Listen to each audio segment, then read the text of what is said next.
Good morning students, स्वागत है आपका ब्राइट स्कूल की ऑनलाइन क्लासेज में। स्टूडेंट्स, पिछले वीडियो में हमने 1857 की क्रांति के कारण, उनकी घटनाएं, इनके बारे में अध्ययन किया।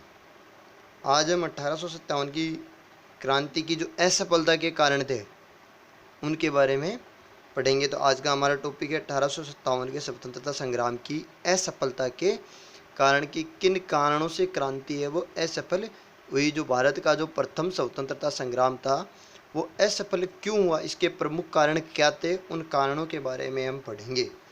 फर्स्ट है क्रांति का समय से पूर्व शुरू हो जाना। पिछले वीडियो में पढ़ा था कि क्रांति की जो शुरू करने की तिथि थी वो 31 मई 1857 को निश्चित की गई थी, लेकिन जो गाय और सूअर की लगी जो चर्बी लगे जो कारतूस थे, उन कारतूसों की वजह से जो असंतोष व्याप्त था, उसकी वजह से क्रांति थी वो पहले ही शुरू हो गई, समय से पहले ही 8-9 मई को ही शुरू हो गई थी, जिसके कारण पूरे देश में क्रांति वो एक साथ शुरू नहीं हो सकी। और पहले जहाँ क्रांति हुई तो जिसके कारण जो अंग्रेज़ थे वो सतर्क हो गए, और जैसे ही उनको पता चलता भाई क्रांति शुरू हो गई है वहाँ पे, तो वो उसका दमन पूर्ण तरीके से उसको दबा देते थे। क्रांति की योजना नाना साहब पेशवा और उनके सहयोगी अजीमुल्ला व रंगोजी बापू ने मुख्य रूप से तैयार की थी। यानी 1857 की क्रांति की जो योजना थी वो नाना साहब पेशवा, अजीमुल्ला का और रंगोजी बापू का, उन्होंने पहले पूरी तैयार की थी, योजना बनाई थी। मुगल बादशाह बहादुर शाह जफर के नेतृत्व में 31 मई 1857 के दिन समूचे भारत में एक साथ क्रांति शुरू होनी थी। यानी पहले प्लान ये बनाया गया था कि 31 मई 1857 को क्रांति की शुरुआत एक साथ पूरे देश में करेंगे, लेकिन चर्बी वाले कारतूसों से उत्पन्न आक्रोश ने सारी योजनाएं छीन बीन कर दी और 31 मई से पूर्व ही 9-10 मई को क्रांति प्रारंभ हो गई, और जिसके कारण फिर धीरे धीरे एक एक करके अलग अलग स्थानों पर अलग अलग समय में क्रांति हुई, जिसके कारण ये असफल हो गई। नेक्स्ट है दिल्ली में लक्ष्य विहीन स्थिति का होना।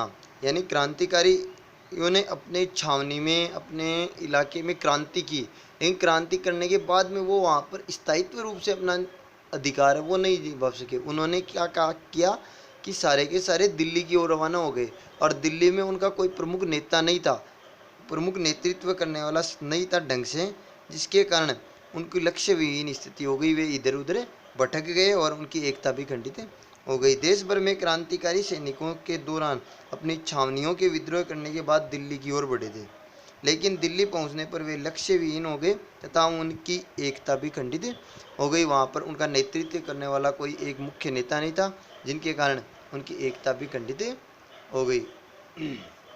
नेक्स्ट है शासकों का असहयोग। जो देशी राजा थे उनका असहयोग रहा। वो बहुत सारे राजा थे जिन्होंने क्रांतिकारियों का साथ न देकर ब्रिटिश भक्ति जो स्वामी भक्ति थी वो निभाई थी। उन्होंने तन मन धन से अंग्रेजों का सहयोग किया था। अगर वो शासक हमारे क्रांतिकारियों का सहयोग करते तो हो सकता था क्रांति वो पूरी तरह से सफल रहती। खुद एक अंग्रेज अधिकारी ने भी ये लिखा है कि अगर उस समय ये देशी राजा हमारा सहयोग नहीं करते तो हमारी कश्ती तो कब की डूब चुकी होती। तो इस प्रकार उन्होंने खुद ने माना है कि देशी राजाओं के कारण ही इस क्रांति का असफलता का प्रमुख कारण माना गया है। रियासती शासकों ने क्रांति के समय स्वामी भक्ति निभाते हुए अंग्रेजों का तन मन धन से सहयोग किया।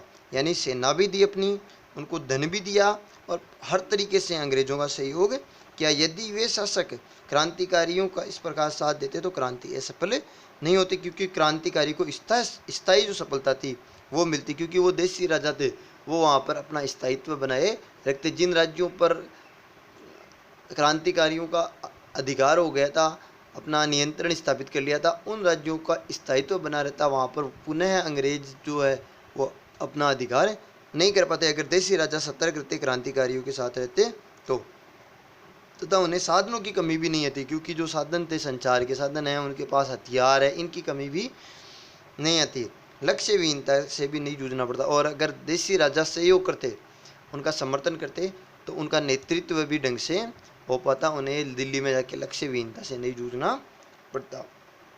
नेक्स्ट है साधनों की अपर्याप्तता। अंग्रेजों के पास प्रचुर मात्रा में साधन थे, खूब साधन थे, संचार के साधन थे, हथियार भी थे नवीन, और आने जाने के जो यातायात के साधन थे वो भी खूब थे, लेकिन भारतीय क्रांतिकारियों के पास वो साधन नहीं थे, साधनों की कमी थी, जो भी एक क्रांति की असफलता का कारण माना जाता है। क्रांतिकारियों के पास हथियार व साधन सीमित थे, जो भी थे वो भी पुराने थे, नए जमाने के नहीं थे। उनके पास आने जाने व संचार संवाद के लिए साधन भी नहीं थे कि सूचना है वो एक दूसरे स्थान पर तुरंत तेज गति से पहुंचा सके, या तो पैदल जाते थे या फिर घोड़ी वगैरह है उनके द्वारा जाते थे, जिनसे लंबा समय लगता था। और अंग्रेज भी सतर्क हो गए, इसलिए क्रांतिकारियों को तुरंत पकड़ लेते थे तो छुप कर जाते, जिसके कारण समय ज़्यादा लगता था। जबकि अंग्रेजों के पास यातायात व संचार के रेल और सड़क के तीव्र साधन थे, नए हथियार भी थे, इसके कारण क्रांति है वो उन्होंने क्रांति को क्रूरतापूर्ण दबा दिया। जबकि भारतीयों के पास हथियार नहीं होने के कारण क्रांति असफल हुई। नेक्स्ट है स्थायित्व। स्थायित्व यानी नियंत्रण था वो लगातार लंबे समय तक नहीं बना रहा। क्रांति के समय जैसे जैसे नाराज सैनिक दिल्ली की ओर बढ़े, वैसे वैसे उनकी अनुपस्थिति में अंग्रेजों ने रियासती शासकों के सहयोग से पुनः अपना नियंत्रण कायम कर लिया। यानी जैसे जैसे वो आगे अपने स्थान पर क्रांति करके और दिल्ली की ओर रवाना हो गए, दिल्ली में सहयोगियों का साथ देने के लिए, वैसे उनकी अनुपस्थिति होने पर देशी राजाओं के सहयोग से अंग्रेजों ने वापस उनके जो अधिक क्षेत्र थे उन पर राज्यों पर पुनः अपना अधिकार कर लिया। फलतः क्रांतिकारियों को स्थायी सफलता नहीं मिल पाई तथा देशी रियासतों के सहयोग से अंग्रेजों ने इसे दबा दिया।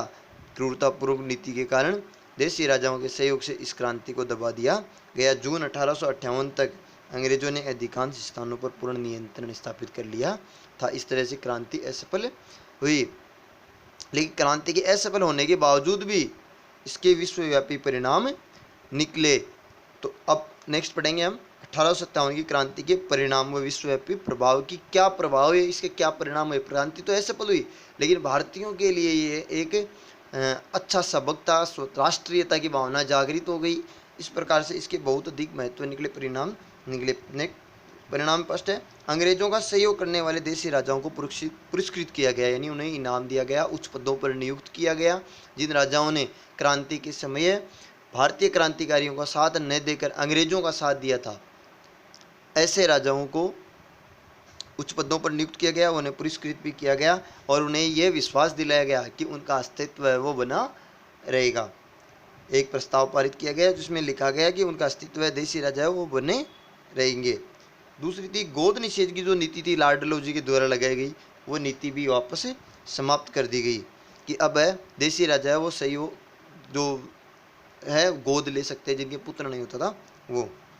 भारत कंपनी के शासन के स्थान पर ब्रिटिश क्राउन के सीधे नियंत्रण में आ गया कि अब पहले तो ईस्ट इंडिया कंपनी का शासन चलता था, लेकिन अब ईस्ट इंडिया कंपनी का शासन खत्म हो गया और अब सीधा ब्रिटिश क्राउन था, ब्रिटिश के जो राजा थे उनके हाथों में सीधा नियंत्रण आ गया। अब शासन संचालन उनके द्वारा किया जाने लगा।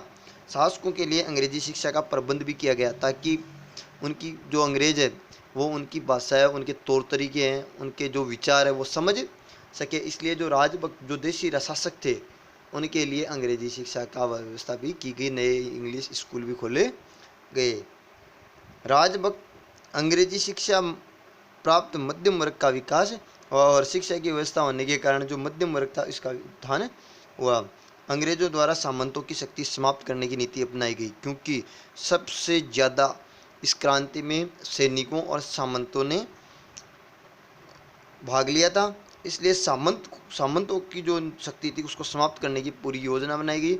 अब उनके सेना के सहयोग के स्थान पर केवल उनसे पैसे लिए जाते थे और उनकी जो सेनाएं थी सामंतों की जो थे उनको अलग अलग वर्गों में बांट दिया गया और सामंत वर्ग को पूरी तरह से पतन करने की ओर अग्रसर हो गए।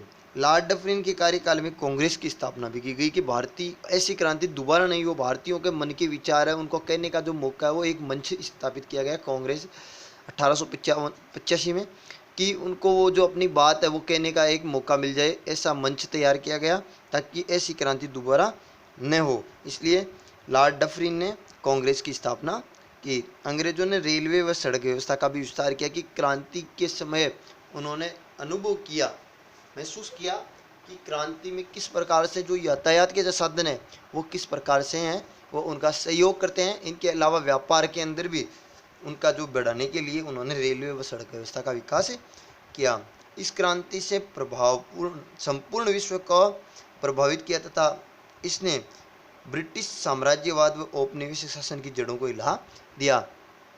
ये क्रांति केवल भारत में नहीं हुई, बाकी विश्व के सभी देशों में जो औपनिवेशिक देश थे जिन पर अन्य देशों का अधिकार था, उन सभी देशों ने जब इस घटना को सुना तो उसने इस औपनिवेशिक शासन की जड़ों को हिला दिया, साम्राज्यवाद की जो भावना थी इसको हिला दिया। सभी देशों में इस क्रांति के प्रति विचार हुए और सभी देशों में अपने अपने हिसाब से क्रांतियाँ शुरू हो गई।